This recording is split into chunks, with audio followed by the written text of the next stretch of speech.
Hey everyone, welcome to the Farm and Pastor's Wife. I'm so glad you're here. And yes, I'm not in my kitchen, but we will be. I'm doing a little prep tonight for things I'm going to cook tomorrow. So first of all, let me just say, if you're new here, my name's Leslie. I am so glad to have you in my home down on the farm. I am in one of my favorite places, and that is my front porch. And I love to sit out here. It is so quiet out here in the country and beautiful. But tomorrow we have homecoming at church. It's really the kickoff to our revival. But always on that Sunday we have a meal after church. And I need to do some cooking.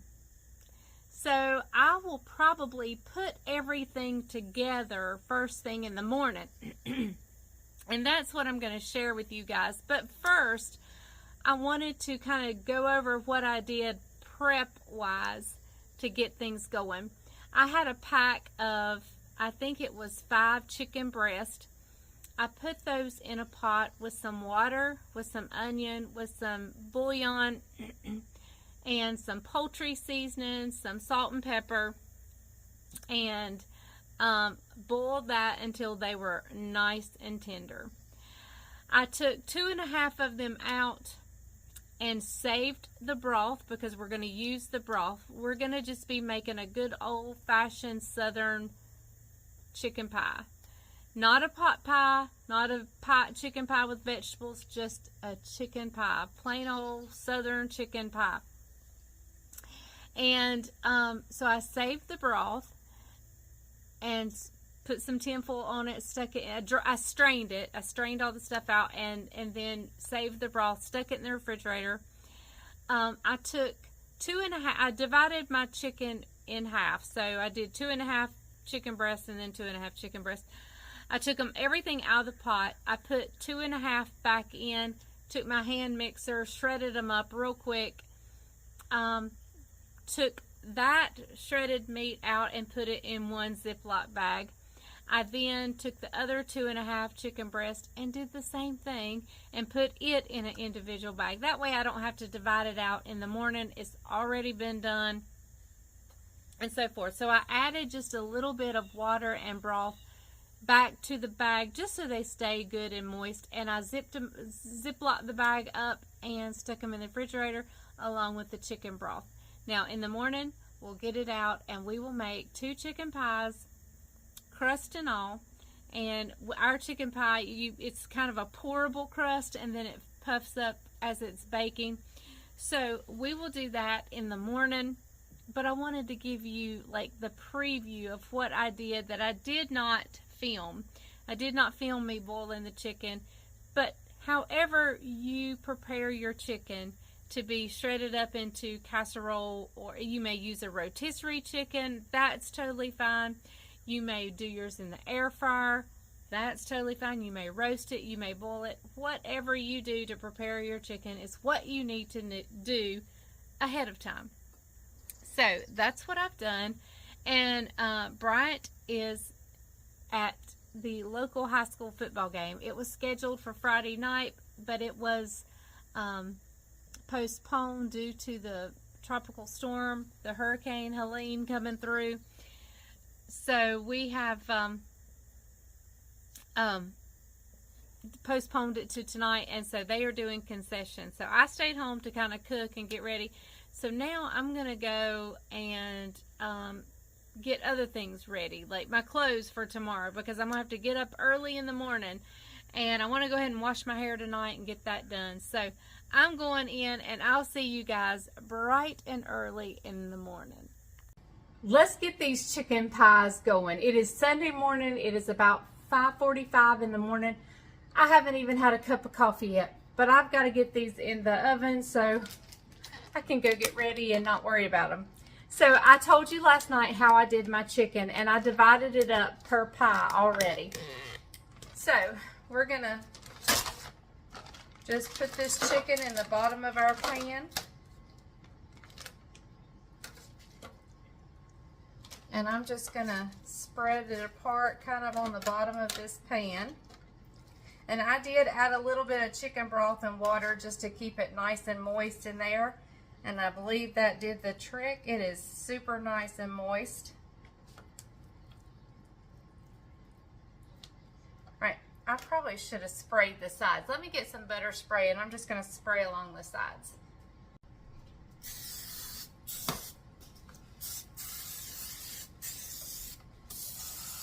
And I can go ahead and do this whole pan.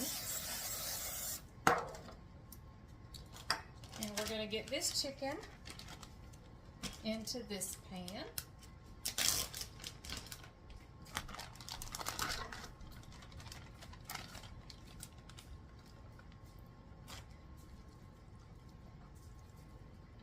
All right, let me grab the chicken broth. I'll be right back. So here is approximately 3 cups of the broth that I saved. And I'm going to add in here, I'm going to divide this between 2 pies. So if you're only doing 1 pie, you only need 1.5 cups of broth. But I'm doing 2, so I am, y'all, I burnt my little spatula on the tip. I'm so sad.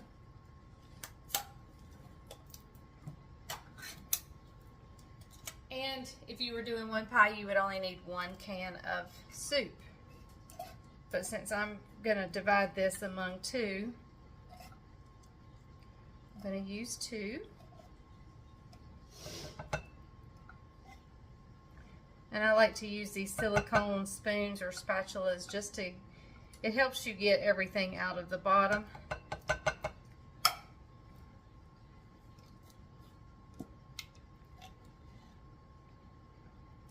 And this is cream of chicken soup.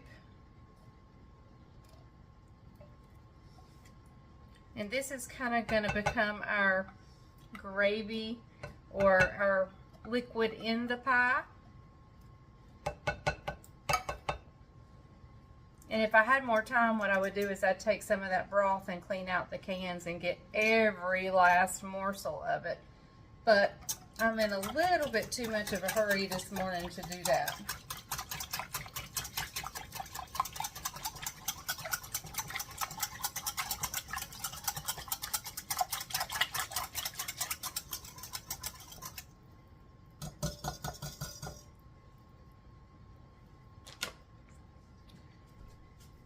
Alright, so that brought us up to about 4 cups, I'm sure.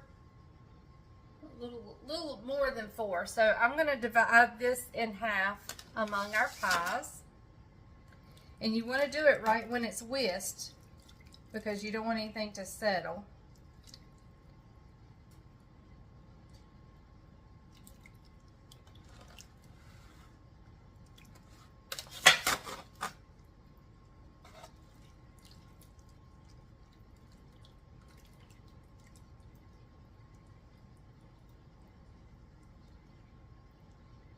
I believe this one has maybe just a tad bit more chicken. All right. So now what we have to do is make our breading topping. And I have 2 separate bowls for that because I definitely want to do those separately. So in each bowl, I'm going to melt a stick of butter. So I'm going to get that going and I'll meet you back right here. So let's make the topping for these chicken pies. So I have in my 2 bowls, 1 stick of butter in each bowl. So to this, we're going to add 1 cup of buttermilk. The topping is so easy, you'll not forget it at all. It is, it's just 1 stick of butter, or it's a half a cup of butter, but in the United States, that's 1 stick. So we go 1 stick of butter, 1 cup of buttermilk,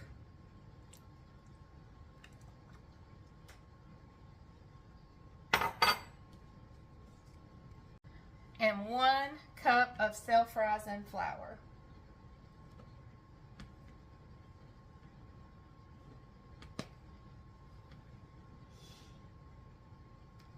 This is a half cup measuring scoop. All right, so let's set that aside.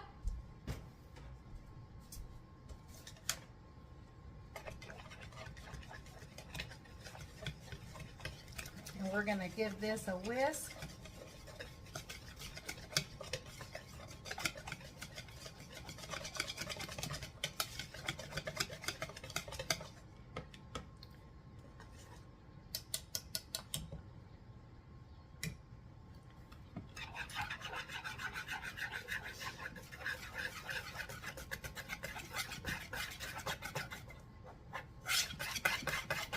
And if you feel like you need to thin it out a little bit, but you shouldn't. It does become kind of a batter, pancake batter consistency. And before we pour that on, I'm just going to sprinkle some salt and pepper over my chicken pies. I like a lot of pepper on my chicken pie.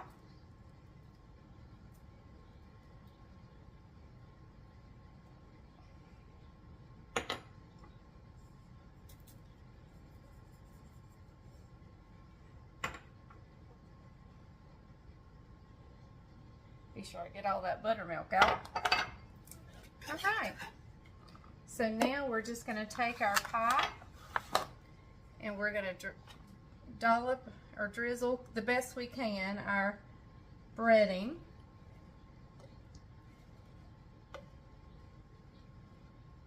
Now by all means you can be much more careful with this. I just happen to be in a hurry this morning.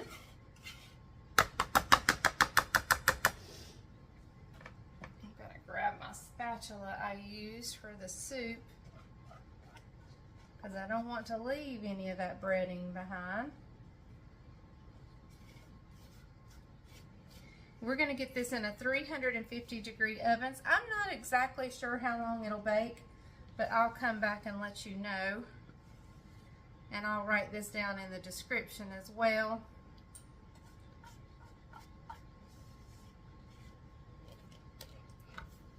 Now you just want to take your spatula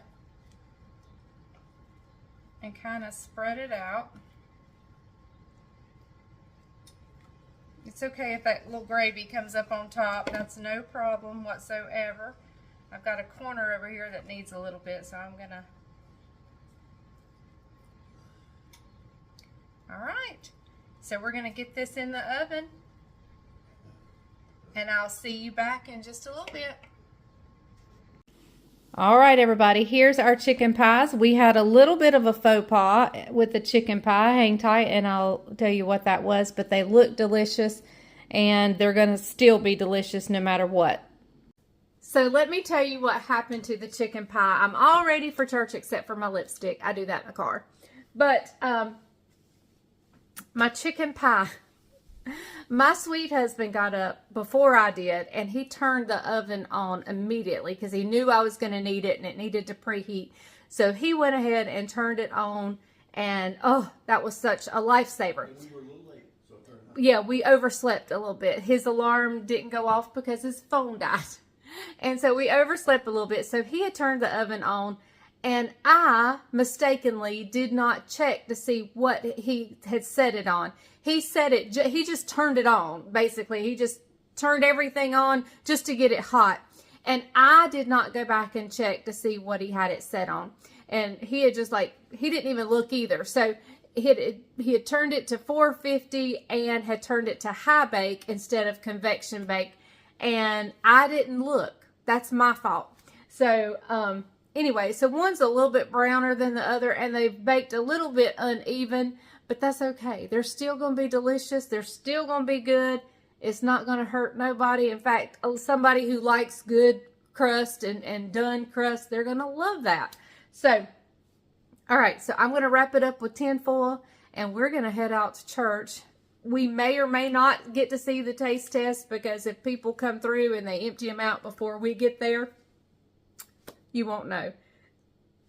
But I can tell you I've made this a lot of times and it is delicious. So just take my word for it and be sure you check your oven before you bake them. 350 for approximately 30 minutes is what they should be, not 450 on high bake for 30 minutes. So be sure your oven is set to 350, a normal bake setting, whether it be convection bake or just your normal bake setting, and for 30 minutes. All right, so we're going to head to church And we'll see you. I'll come back and end this video either A, with a taste test, or B, just saying goodbye. So, all right, we'll see you in just a little bit. I am out here on my front porch at 7:30 in the morning listening to the lions roar. Now, that may be interesting to some of you because I'm hearing a rumble, and I don't know if it's thunder or what it is. Anyway, because we live next to the North Carolina Zoological Park, which happens to be, I think it's pretty much the largest zoo anywhere. It used to be on the East Coast, but now I think it's anywhere. And so yeah, I get to hear the lions roar inside my house. Out here on the porch, we hear the lions roar. Sometimes we hear the elephants, sometimes we hear the chimpanzees, occasionally we hear the red wolves. So it's interesting place to live out here. So I'm out here, but I came out here to tell you how delicious our chicken pie was. Absolutely delicious. It was so funny. We had a little bit left that I brought home because we had so much food at homecoming. So I brought a little bit home, and Bryant just fixed another thing of green beans. He did some skin on garlic mashed potatoes. He did it all. And we had family supper again on Sunday night. And so a little debate arose over our favorite chicken pies.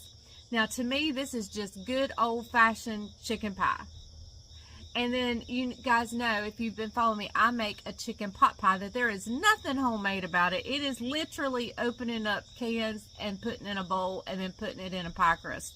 Everything is store-bought. There is nothing homemade about it except stirring it. That is it.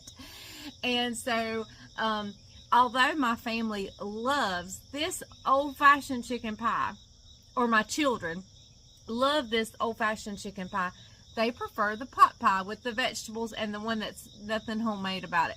Bryant, however, has a different opinion. He prefers this chicken pie.